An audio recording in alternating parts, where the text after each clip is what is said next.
à tous, bienvenue sur le plateau de Lyon Mac TV pour un nouveau numéro de Lyon Politique. À mes côtés aujourd'hui, Raphaël Ruffier-Fossoul et Damien Gouy-Perret, mais aussi l'ancien député du Rhône Emmanuel Hamelin et le chercheur associé chez Triangle, Romain Mels. Bonjour messieurs. Bonjour Alexis. Trois sujets sur lesquels nous allons débattre aujourd'hui. La virée à droite de Gérard Collomb, le modèle barcelonais qui intéresse tant les écologistes, et puis le chalet du parc. Gérard Collomb se faisait évidemment plus discret ces dernières semaines pour traiter son cancer de l'estomac. L'épisode de l'Ocean Viking qui a pu débarquer à Toulon, les migrants récupérés en mer Méditerranée, l'a inspiré. L'ancien maire de Lyon et ancien ministre de l'Intérieur a alors tenu un discours étonnant, carrément à droite, sur la question migratoire, expliquant même avoir démissionné en 2017 parce qu'Emmanuel Macron souhaitait accueillir davantage de migrants. Sa position a été saluée par Éric Zemmour et Jordan Bardella. Alors Emmanuel Hamelin, on va commencer avec vous, puisque vous connaissez très bien Gérard Collomb depuis longtemps. Vous avez été son adversaire et puis ensuite son allié. Cette droitisation, est-ce qu'elle vous étonne ? Moi, ce qui m'étonne, c'est qu'on parle de droitisation. Alors évidemment, ce n'était pas un discours qu'on s'attendait à entendre de la part de Gérard Collomb, mais est-ce que quand on parle des problèmes migratoires dans notre pays, est-ce qu'il faut être tout de suite taxé de facho ou d'extrême droite ? Mais droitisation, c'est pas forcément facho. Non, dans l'esprit de beaucoup, c'est un peu ça. C'est-à-dire que là, on parle des migrants, on devient tout de suite d'extrême droite. Il était censé être de gauche au départ. Bah oui, il est quand même censé être PS, le gars. Admettons, sauf que depuis quand même quelques années, il a viré de PS à macroniste, et la Macronie, on ne peut pas dire que ce soit franchement de gauche. Non. Donc voilà. Donc moi, ce discours-là ne m'a pas choqué sur le fond. Après, sur la forme, on peut dire des choses, mais sur le fond, moi je pense qu'il a eu raison et que sa position sur l'Ocean Viking me paraît tout à fait cohérente. Moi, ça ne me choque pas en tout cas. Ce qui me choque, c'est que dès qu'on aborde ce sujet-là, on est taxé d'extrême droite ou de droitisation, si vous concrètement, préférez. c'est quoi la position sur l'Ocean Viking ? C'est de leur dire de rester en mer ? Mais moi, je pense que la question, elle est un peu plus complexe que ça. Parce que quand on veut simplifier les choses, on dit ça. Donc on va laisser ces pauvres gens en mer, tout seuls, abandonnés, etc. C'est pas si compliqué, il y a un bateau qui traîne en mer depuis 3 semaines, il faut bien qu'il oui, atterrisse. Souvenez-vous, l'Aquarius, à l'époque, il y avait 620 personnes à bord, on ne les a pas accueillis sur notre sol alors qu'ils tournaient et que personne ne voulait les accueillir. Mais finalement, ils sont allés en Espagne. Oui, ce que je veux dire par là, c'est que plus on rentre dans ce système-là où on accueille massivement, de manière importante quand même. Ils sont 200. Non, mais sur ce coup-là, ils sont 200. Voilà. Mais si on fait la totalité, ça fait quand même beaucoup de monde. Enfin, donc, non mais, oui, mais le principe, c'est quoi ? 70 millions. Le principe, c'est quoi ? C'est que plus on les accueille, ça c'est massif. plus on les accueille, plus on favorise le développement des filières mafieuses, des passeurs, qui organisent ces voyages. Parce qu'ils les organisent surtout en partant des côtes africaines, mais sur les 5 ou 10 kilomètres des côtes, puisqu'ils savent qu'au-delà, c'est les bateaux des ONG qui vont venir les récupérer. Donc, plus on rentre dans ce système-là, plus on favorise ces filières. Qu'est-ce qu'il faut faire pour arrêter ces filières-là ? Il faut faire en sorte qu'il n'y ait plus ces possibilités-là. Et donc, moi, je dis, c'est pas être d'extrême droite que de dire, à un moment donné, il faut qu'on ait une vraie volonté sur la gestion des flux migratoires. Enfin, Emmanuel, si à la fin, Jordan Bardella et Éric Zemmour disent « c'est génial cette déclaration », c'est quand même qu'on est d'extrême droite. Enfin, je veux dire, sinon Jean-Luc Mélenchon aurait dit « ah, c'est pas mal ». Alors, je vais vous dire une chose, c'est qu'on a parlé des réactions de Bardella et de Zemmour, mais on n'a pas parlé des réactions d'un grand nombre, notamment de parlementaires de Renaissance, de LR et ailleurs, qui ont trouvé que cette solution était finalement la bonne, de ne pas les accueillir. Et là, curieusement, on ne parle que de Zemmour et de Le Pen. Moi, je vais vous dire une chose. Est-ce que vous pensez que l'Australie, c'est un pays d'extrême droite ou un pays d'obédience fasciste ? Non. L'Australie. Pas du tout. Comment ils font l'Australie pour gérer ces mêmes problèmes qu'ils rencontrent que nous en Europe ? Eux, ils ont des bateaux qui vont à l'encontre des migrants. Par contre, ils n'ont pas de sous-marin. Ils vont à l'encontre des bateaux qui portent les migrants et ils les ramènent à leur lieu d'origine. C'est ça, si on veut lutter contre ces filières mafieuses qui provoquent la mort de grand nombre de migrants qui essayent de venir dans l'Eldorado européen, eh bien, si on veut mettre fin à ce système-là, il faut trouver des solutions. Les solutions, c'est pas de dire, nous, on ouvre les portes, venez. Parce que là, évidemment, on va développer ces filières. On va donner envie aux passeurs d'organiser ces passages. On va renvoyer les gens donner envie. à leur point d'origine. On ne peut pas faire ça, on ne peut pas rentrer dans les, bien sûr, on peut pas rentrer dans les eaux territoriales de la Libye en traînant derrière nous un bateau. Oui, bien sûr, non, c'est pas possible ça. Mais bien sûr, alors les migrants, ils arrivent à sortir et nous, on n'arrive pas à les ramener. Ce sont des ressortissants de ces pays-là. Oui, mais techniquement, on ne peut pas envoyer comment ils font les Australiens? Comment ils font les Australiens? Mais c'est une île, il y a la première, le premier port est à 500 km. Les Australiens avaient le même problème avec des filières mafieuses de migrants qui arrivaient sur leur sol. Oui, mais pas ils ont stoppé ces filières. En stoppant ces filières, d'ailleurs, ils ont sauvé beaucoup de monde. Parce que si on ne stoppe pas ces filières, on encourage encore une fois le système. Et le système, on le sait, il est désastreux en termes de morts et de noyades.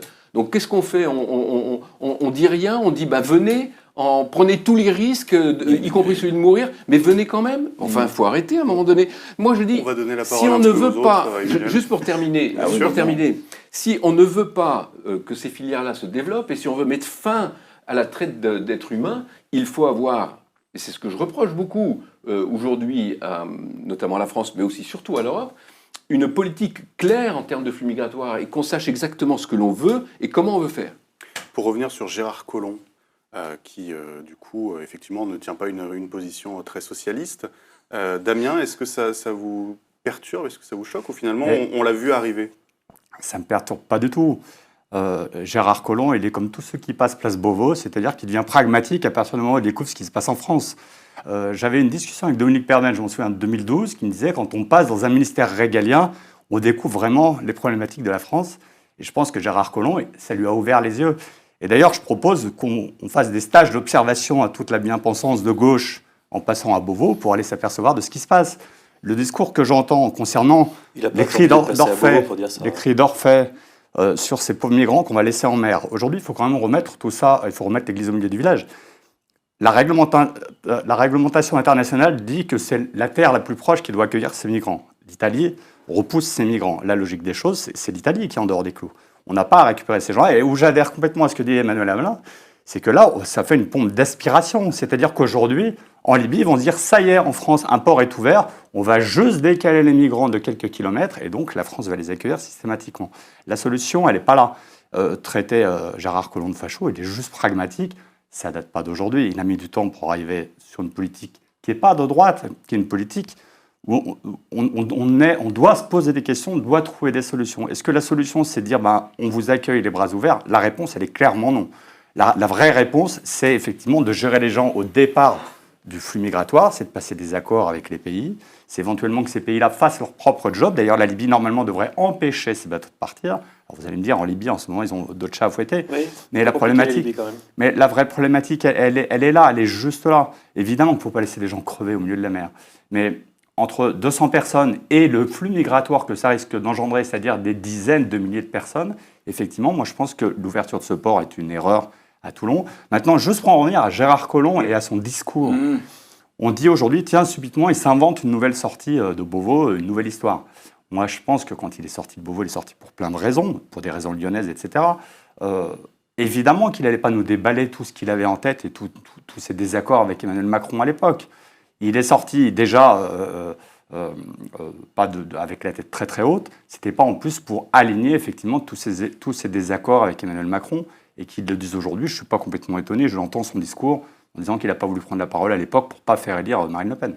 D'ailleurs, sur la sortie, je crois que j'ai dit qu'il était parti en 2017, alors que c'est plutôt 2018. Ouais, 2018. Romain, rapidement, et Raphaël aussi, puisqu'on vous a entendu intervenir, mais pas... Oui, on a embêté pauvre Emmanuel. Voilà, exactement. Non, mais sur le fond, ça n'a aucun sens. Il est évident qu'il a inventé, pour le point, cette histoire qui n'a jamais existé. Jamais Emmanuel Macron a proposé sérieusement d'ouvrir un hotspot à Toulon. Et il raconte absolument n'importe quoi. Alors, la raison pour laquelle il le fait aujourd'hui, il donne cette interview qui n'a aucun fondement empirique. Tout ça est complètement inventé. Jamais, quand on a fait des émissions ici, où on a dit « il revient », jamais personne n'a dit « ah, il y a cette histoire de hotspot ». Personne ne l'a dit. C'est impossible de retrouver la moindre trace de l'existence empirique d'une déclaration d'Emmanuel Macron disant « on va accueillir tous les migrants à Toulon et vous allez voir, on va faire fonctionner Dublin ». C'est une invention pure et simple de Gérard Collomb aujourd'hui. Et évidemment, il ne veut pas nous déballer tous les secrets d'État qu'il a accumulés quand il était place Beauvau. Mais de là à inventer n'importe quoi, je pense qu'il y a quand même une marge. Raphaël, pour conclure? Oui, Je pense sur Gérard Collomb, il n'y a pas, là où je suis en désaccord, c'est qu'il n'y a pas, c'est pas, finalement pas une telle évolution. Hein. Son premier mandat est peut-être un peu différent. Le premier mandat, il avait une espèce de gauche honteuse. Il fallait faire des actions de gauche, des actions sociales, mais sans le dire. C'était sa politique. Et puis progressivement, il ne s'est plus resté que ces deux formules qui étaient sur la politique économique, on ne peut pas redistribuer sans créer des richesses, qui s'est transformé progressivement en théorie du ruissellement, qui nous a ressorti en permanence, et puis non plus du tout de redistribution. Et puis sur toutes les questions migratoires, il ne faut pas créer d'appel d'air. Ça, il l'a dit et répété beaucoup à ses élus, et puis à Lyon, dans la presse, etc., bien avant d'aller à Place Beauvau. Il s'est fâché avec beaucoup de ses proches, bien avant d'aller à Place Beauvau, sur ces questions-là, puisque au bout d'un certain moment, il a perdu l'humanité qui faisait aussi son positionnement politique. Je vous rappelle simplement sur la question des mineurs isolés, il s'était battu pour que la métropole de Lyon gagne les compétences du département. C'était son grand œuvre politique. Les compétences du département, c'est l'aide sociale à l'enfance. L'aide sociale à l'enfance, c'est elle qui peut prendre en charge les mineurs en danger, notamment les mineurs isolés, c'est sa responsabilité. Et Gérard Collomb, au moment où David Kimmelfeld a voulu le faire, s'y est opposé fermement. Leur brouille date de ce moment-là. Il refusait qu'il y ait le moindre euro supplémentaire pour s'en occuper. À propos de prise en charge des mineurs, justement, l'événement d'hier a donné pleinement raison à Gérard Collomb, puisqu'on en a une quarantaine qui sont partis et qu'on ne peut pas les empêcher. On n'a pas pu les empêcher de partir. C'est sûr que 40, on est submergés, les gars, là. Non, c'est pas un problème. C'est symptomatique. Une classe de terminale qui part en C'est France. symptomatique. On ne parle pas de submersion, il ne faut pas tout mélanger. On parle de principe qui fait qu'à partir du moment où la porte est ouverte, c'est plus facile de rentrer dans une pièce quand la porte est ouverte que quand elle est fermée, c'est tout. Donc il y a un moment où il faut quand même être un peu pragmatique. Et évidemment que Gérard Collomb n'est pas un facho, évidemment que Gérard Collomb a évolué dans sa carrière. Pragmatique, c'est laisser les gens au milieu de la mer ou à la rue à Lyon. Non, enfin, ça c'est... concrètement, c'est ça. Non, c'est pas ça du tout. Non, ce sont des raccourcis. Cette histoire d'appel d'air, ça n'existe nulle part. Mais bien sûr que ça existe. Ça n'a jamais été une personne qui s'appelle Malika Sorel-Sutter. Vous la connaissez peut-être pas, c'est une ancienne membre du Haut Conseil à l'intégration. Donc c'est pas ni une facho ni n'importe quoi. Sûr, on la connaît pas. Elle dit accueillir 230 migrants risque de créer un appel d'air et s'inscrit dans un contexte de faillite de nos systèmes d'immigration et d'intégration. Moi, je veux bien qu'on dise tous la main sur le cœur. Bien sûr qu'on ne va pas laisser les gens mourir en mer, etc., etc. Sauf que en les accueillant, justement, on crée cet appel d'air, qu'on le veuille ou non, c'est une évidence. Et créer cet appel d'air, c'est inciter des gens à se jeter dans la mer aux mains des passeurs, au risque de leur vie. C'est ça l'humanisme ? Enfin, il faut arrêter. Si c'est vrai cette histoire d'appel d'air, il y a 230 personnes qui sont arrivées ici à Toulon. Si vous avez raison, évidemment, il n'y a pas l'ombre d'un doute que vous avez tort, mais si vous avez raison, cet appel d'air, on va avoir, disons, 150 000 personnes avant la fin de l'année. Oh, mais arrêtez. Mais c'est ça l'appel d'air. C'est ça l'appel d'air. 150 000 personnes. Bon, alors, 3 000, 4 000, 5 000. Mais bien sûr qu'il y en aura plus. On verra ça, alors. Bien sûr. Il y en a 88 000 qui sont arrivés en Italie depuis le début de l'année. Oui. C'est quoi le signal qu'on donne aux gens ? Vous pouvez passer à travers les frontières sans autorisation. C'est faisable. Regardez, il y en a 236 des migrants qui viennent d'accueillir sur le sol français dans des bonnes conditions, etc. etc. Ça, qu'est-ce qu'ils entendent, les migrants, quand ils voient ça ? C'est un appel d'air, c'est effectivement de dire c'est possible, on va le faire. On verra bien. On va peut-être mourir en mer, on va peut-être se noyer, mais on va quand même le faire. À un moment donné, il faut se poser les vraies questions d'humanisme. Le rêve européen, il est d'une puissance en Afrique qui n'a rien à voir avec savoir comment le bateau va être accueilli ou quel type d'aide il peut recevoir. Moi, je suis d'accord pour dire qu'il faut interrompre ces filières, notamment sur les mineurs isolés. Mais comment on fait ? Le travail, il est à faire évidemment en Afrique au point de départ, et je peux vous dire que c'est un travail qui est très compliqué. Il y a des associations lyonnaises qui font ce travail-là pour informer les parents, notamment au point de départ, de l'horreur du parcours qui attend leurs enfants avant qu'ils aillent en Europe. Ça, ce sera efficace. Mais vous imaginez le niveau d'information qu'il y a en Afrique, quand même à plusieurs milliers de kilomètres de ce qui se passe à Lyon, ça ne va pas se jouer à savoir si on le mettra dans la rue ou dans un hôtel un peu insalubre, ou si on le mettra dans une bonne place d'accueil. Ça se jouera sur la capacité à leur dire réellement ce qui va se passer dans le trajet. On a compris qu'on était tous capables de tenir au moins 1 heure sur ce sujet. Je vous propose de passer à notre deuxième qui nous intéresse aujourd'hui. Le déplacement de Grégory Doucet qui est cette semaine à Barcelone, en Espagne. Le maire de Lyon est parti s'inspirer de la ville catalane, échanger sur place avec son homologue. Étonnamment, Barcelone a souvent été un modèle cité par Gérard Collomb et c'est aujourd'hui repris par les écologistes. Les superblocs, les Ramblas, la ville faite pour les enfants, c'est ça que Grégory Doucet rêverait d'implanter à Lyon, qui pour le coup changerait complètement de visage, puisque la différence avec Gérard Collomb, c'est que lui voulait le faire sur les nouveaux quartiers comme la Confluence. Est-ce que c'est salvateur comme projet ou est-ce qu'à contrario, cela dénaturerait la capitale des Gaules que l'on connaît tous depuis des décennies? Damien? Moi, j'ai du mal à comprendre en quoi il prend Barcelone comme modèle. Barcelone, c'est une ville qui souffre de son tourisme, avec 7 millions de touristes par an, et qui fait tout pour en avoir le moins possible, et qui n'arrive pas à s'en défaire. Gérard Collomb, quand il allait à Barcelone, c'est parce qu'il voulait développer le tourisme lyonnais, développer l'économie lyonnaise, développer les technologies lyonnaises qui sont appliquées à Barcelone aussi. Et aujourd'hui, on a un maire qui est anti-tourisme, anti-développement économique, et qui va voir à Barcelone pour prendre le modèle. Les Ramblas, il n'y a pas besoin d'aller faire un aller-retour à Barcelone pour voir qu'en fait, il y a toute une partie de la ville qui est piétonne. Je ne vois pas tellement ce que ça va lui apporter. Honnêtement, je ne comprends pas en quoi il va à Barcelone. Je ne vois pas en quoi c'est un modèle. Il irait à Amsterdam éventuellement, il irait dans d'autres villes d'Europe, mais je ne vois pas du tout en quoi Barcelone peut être un modèle pour Lyon. Dans son modèle à lui. Dans le modèle de Gérard Collomb, c'était complètement justifié, mais dans son modèle à lui, pas du tout. Donc j'avoue que je ne comprends pas. Est-ce que quelqu'un comprend davantage?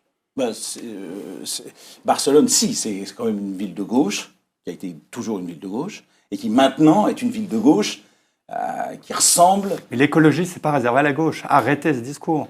Et à droite aussi, les gens ont un sentiment d'écologie, sauf qu'il y en a qui sont des dogmatiques, il y en a qui sont des pragmatiques. La différence, elle est là. C'est pas parce que c'est une ville de gauche qui sont meilleures que les autres en matière environnementale. Barcelone est une ville qui est particulièrement polluée, qui a énormément de touristes. La circulation à Barcelone, c'est un enfer. Ils sont au bord de la mer, donc en plus, ils bénéficient d'un air qui est bien meilleur que le nôtre. Donc, je vois pas du tout en quoi... Cet écologisme est pour la voiture. Mais je vois pas du tout en quoi c'est environnemental. Non mais Damien, c'est pas du tout ce que j'ai dit. J'ai dit, il est à gauche, il va chercher de la ressource politique à gauche. Je vois pas pourquoi vous me dites ça. Ça n'a aucun sens. Je dis, il est de gauche, il a besoin d'une inspiration de gauche. Elle a fait quelque chose que Éric Piolle a fait à Grenoble. Il va pas aller, il a cherché à Grenoble une forme de. Il est nouveau en politique, c'est tout à fait normal que ce qu'elle a réussi à faire avec son Barcelona and Comú, là, cette espèce de elle est au départ, elle n'est pas écolo, elle est activiste de gauche en luttant contre les prix, les loyers trop élevés, les évictions, ça. C'est exactement, c'est très proche de ce qu'a fait Éric Piolle. Elle a fait, c'est une ville qui a toujours été de gauche. Lui est de gauche, il va chercher une. Alors le problème c'est pas ça. Le problème c'est est-ce que pour Barcelone, Lyon compte? Là évidemment la réponse est non.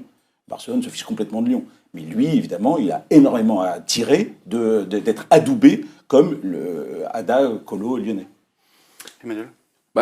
Moi, je suis assez mesuré sur cette histoire parce que moi, je suis plutôt favorable à ce que on fasse du benchmarking, c'est-à-dire que la ville de Lyon aille à l'extérieur pour voir comment ça marche, s'il y a certaines expériences, comme à Barcelone, effectivement, notamment en termes d'urbanisme, s'il y a des choses intéressantes à prendre, etc. Pour moi, ça me semble tout à fait légitime et normal et plutôt bien.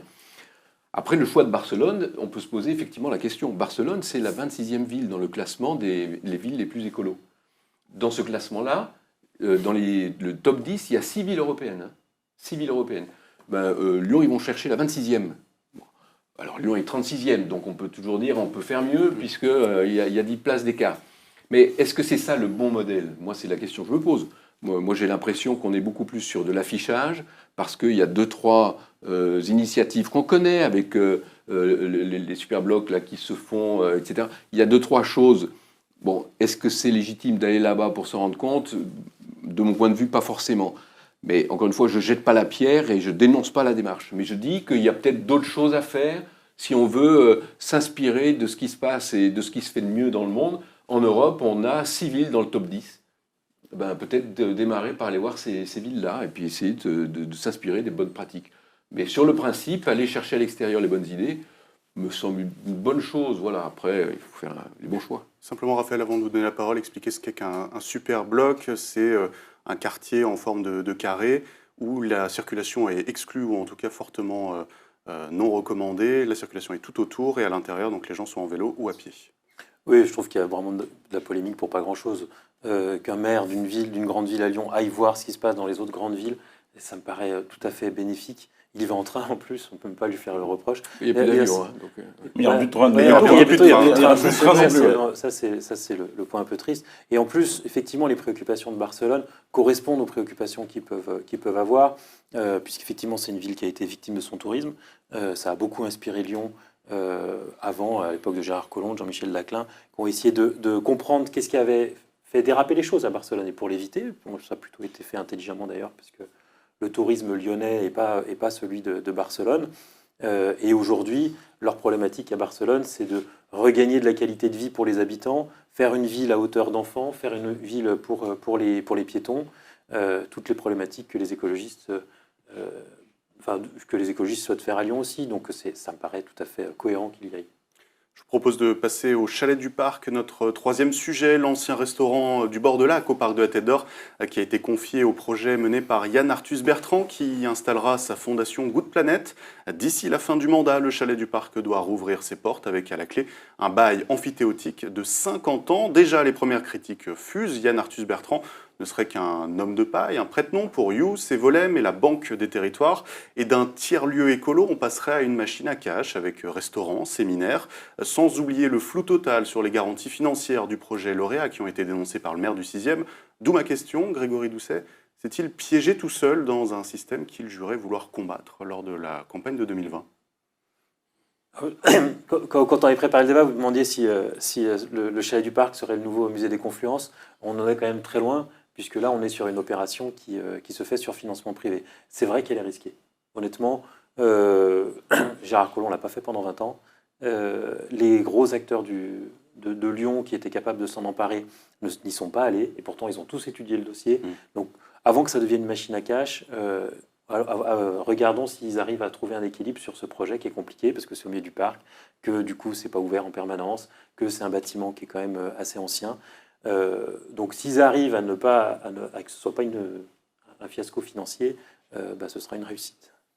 Damien ? Les personnes qui s'étaient intéressées au Chalet du Parc les années précédentes, c'était notamment des restaurateurs, et qui avaient dit que leur modèle économique n'était viable que s'ils avaient un bail de 20 ans. Ce qui leur a été refusé à l'époque par Gérard Collomb, qui limitait le bail à 15 ans. Et en 15 ans, de toute évidence, avec les travaux qu'il y a à faire dans le bâtiment, parce que c'est un bâtiment qui est bourré d'amiante et qu'on estime qu'il y a environ 5 millions d'euros de travaux pour désamianter le bâtiment. Donc ces gens-là sont tous cassés le nez. Et effectivement, il y a eu un paquet de dossiers qui ont été mis sur la table via le maire du 6e ou en direct chez Gérard Collomb. Donc aujourd'hui, moi je suis étonné qu'on leur fasse un bail amphithéotique de 50 ans. Je n'ai pas bien compris le modèle économique, effectivement, ce qu'on va mettre dedans. Je ne pense pas qu'il ait obtenu une ouverture du parc de la Tête d'Or au-delà de 22 heures pour que les gens viennent dans son restaurant. Donc c'est un restaurant qui fonctionnera sans doute dans la journée, mais pas le soir. Donc il y a matière à être quand même un petit peu inquiet. Et moi, je me demande si, une fois encore, on n'est pas, pardon, je vais encore avoir tout le monde sur le dos, mais sur la démarche de donner quelque chose à quelqu'un, parce que c'est très dogmatique, mais qu'il n'y a aucun modèle économique derrière. Donc, à un moment ou à un autre, on va encore payer de notre poche, très clairement. Romain ? Je sais pas, je comprends pas non plus. 4,5 millions, ça a l'air d'être le coût. C'est le minimum, hein. C'est voué à augmenter. C'est le minimum. Ouais, c'est le minimum, ouais. Ça paraît gigantesque. Et surtout, on voit pas il y a un restaurant. Et le restaurant, apparemment, est une cuisine durable. Alors là, on est effondré. Ça peut bien vouloir dire une cuisine durable. Oui, le use, ça a l'air... Le modèle, c'est la fabrique à Saint-Étienne, qui est plutôt bien. Si vous allez voir la Biennale du Design, la restauration là-bas, elle fonctionne. C'est même anti-gaspi, la restauration. Oui, anti-gaspi. Alors là, on ne sait pas. Mais est-ce que c'est pas un peu la cité de la gastronomie, qui est un désastre intellectuel, qui fait la même chose? Moi, j'ai pas vraiment de problème avec Yann Arthus Bertrand. J'ai pas très bien compris ce qu'il voulait faire dedans. Bon, il a visiblement utilisé beaucoup trop l'hélicoptère dans sa vie, mais bon, il a 76 ans. J'imagine qu'il n'a pas l'intention de révolutionner l'immobilier lyonnais en mettant des mètres carrés dans sa poche. Mais qu'est-ce que Grégory Doucet cherche à faire en faisant ça? Je reconnais que je ne vois pas bien. Si c'est une cité de la gastronomie bis au nord, ça suffit, ces drames de la cité de la gastronomie. On pourrait peut-être arrêter de se ridiculiser avec cette part de faire un espace de co-compréhension, de la culinarité, enfin voilà, c'est pas possible. Ça, il faudrait qu'on comprenne un peu ce qu'il y a dedans, quoi. Ça rejoint ma question en préambule. Grégory Doucet n'a pas appris des erreurs du passé ? Bon, écoutez, on souhaite que le projet réussisse, hein, évidemment. On a tous envie que ce projet réussisse, parce que ce lieu a été pendant longtemps quand même un lieu emblématique de la ville. Et je pense que beaucoup de Lyonnais sont attachés au Chalet du Parc pour tout un tas de raisons. Et que moi je suis assez favorable au fait que l'on confie au privé la rénovation d'un bâtiment de cette nature, mais dès lors qu'on confie au privé, quand on sait les montants, puisqu'ils ont été estimés à un minimum 4,5 millions, 5 millions, bon, donc il faut donner les moyens après au projet de sa viabilité. Donc dans les propositions qui ont été faites, c'est vrai qu'on insiste beaucoup sur des principes environnementaux très à la mode, l'anti-gaspi, enfin tout un tas de choses qui sur le principe ne me choquent pas. Bon, surtout le parc de la Tête d'Or, ça peut avoir une sorte de symbolique qui n'est pas inintéressante.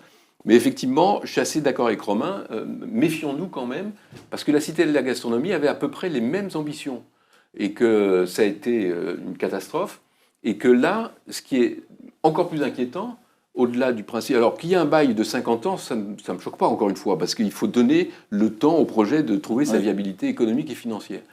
Sauf que là, en termes de viabilité économique et financière, ils ont choisi sur les 3 finalistes celui qui est le plus flou en termes de financement. C'est-à-dire que les 2 autres compétiteurs avaient des plans de financement qui étaient précis, après qui fonctionnaient ou pas, mais au moins les choses étaient calées, fixées, on savait où on allait, quels étaient les objectifs, etc. Là, dans le projet de Yann Arthus Bertrand, il y a beaucoup de recherche de mécénat, de dons, de choses comme ça. Et là, je me dis, là, franchement, c'est un peu inquiétant. Et là, qu'est-ce qu'on se dit quand on regarde ça? On se dit, effectivement, il a peut-être, en faisant ça, acheté une marque. Parce que Yann Arthus Bertrand, quand même, c'est le pape. Dans les milieux liés à l'environnement, c'est le parrain, c'est la référence. Enfin, ouais, ce que je veux dire. Et donc, en prenant ce dossier-là, et d'ailleurs, je me souviens, avant même que le jury ne délibère, beaucoup de gens disaient, mais de toute façon, ce sera Yann Arthus Bertrand.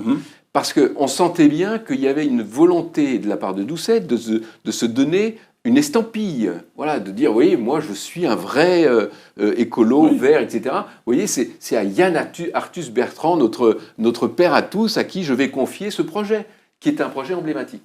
Donc, si vous voulez, cette histoire, elle est un peu désolante, parce que qu'on fasse d'un lieu un lieu de rencontre environnemental, tout ça me choque absolument pas, je trouve ça très bien. Donnons des moyens économiques et financiers à un projet de trouver sa viabilité et ne le faisons pas uniquement pour se donner une image de marque et profiter d'un nom aussi prestigieux soit-il. Raphaël, pour conclure sur le sujet. Ce qui est désolant, je trouve que que ce chalet du parc soit fermé depuis autant d'années, 10 ans. Qui reprenne vie et que ce soit un lieu qui soit ouvert pour des expositions autour de l'environnement, pour aller prendre un café, pour aller manger à midi autour de 17 €, des choses comme ça. Enfin, moi, je pense qu'il y a plein de Lyonnais qui apprécieront ça. C'est vrai qu'on peut s'amuser du modèle économique choisi par les écologistes parce qu'ils étaient plutôt très critiques avec ce type de modèle. Ils l'ont choisi à Perrache pour la rénovation de la gare. Du coup, on est sûr de la garder pour une centaine d'années. Ils le choisissent là-bas aussi. Mais on pourrait peut-être pour une fois saluer leur pragmatisme de ce côté-là, puisque c'est un projet qui va être financé sur des fonds privés. Donc il n'y a pas de prise de risque public. Et dans les choix qui ont été faits, il faudrait voir... Parce que si le projet privé tombe à l'eau, c'est le public qui sera obligé de récupérer les pots cassés. Ça fermera. Ouais. Si ça tombe à l'eau, ils auront investi, et puis après...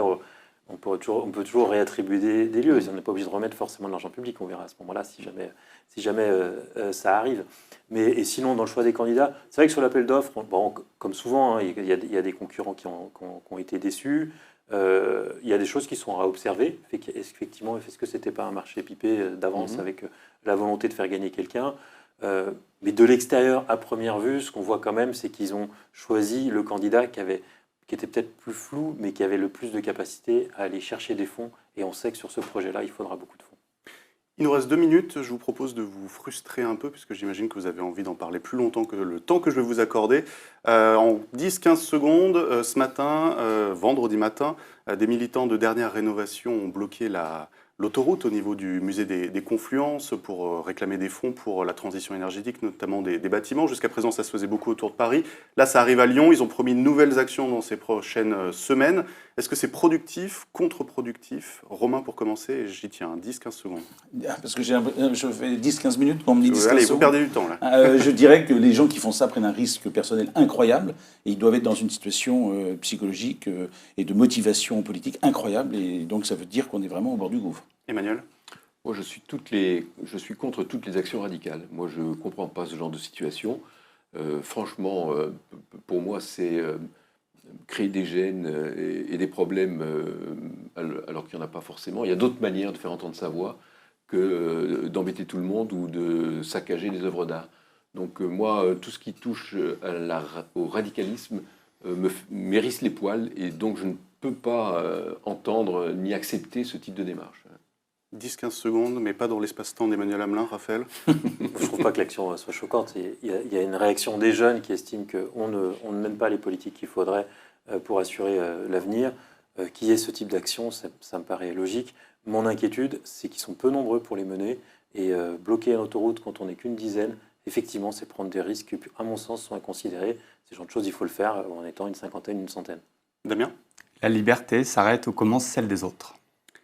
Merci, c'est la fin de cette 2 émission.